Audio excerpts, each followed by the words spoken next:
Here's how to install BluMak3D's Bronco mud flaps. Installation is very simple and requires T25 and T30 Torx bits, a 1/4-inch ratchet or wrench, and a door panel removal tool.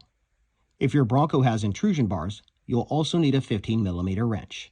Note that the profile of the Torx Plus bits from the Bronco toolkit are not the same profile as the standard Torx and cannot be used for this installation.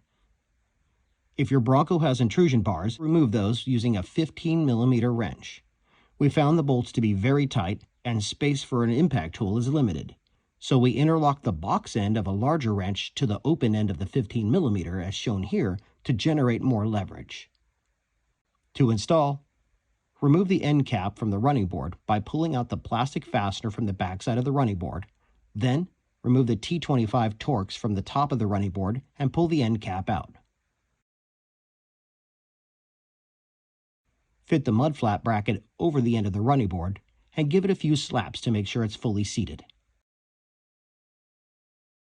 Then install the supplied T30 Torx bolt into the mud flap bracket through the hole where the plastic fastener was and gently snug it down. Consider that this Torx bolt is just keeping the flap from moving like a security pin, so there's no need to overcrank it. The Torx spec is 24 inch-pounds, which is less than 2 foot-pounds. To get this spec by hand, hold your ratchet by the head while tightening rather than by the handle. Repeat the process for the other side, and you're done. Wheels and tires come in all sorts of sizes, and this particular Bronco is shown with 0 offset 17x8 black Rhino Aliso wheels and 315/70 tires.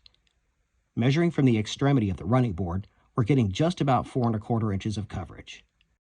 For more Bronco parts and other cool stuff, check out our website at BluMak3D.com.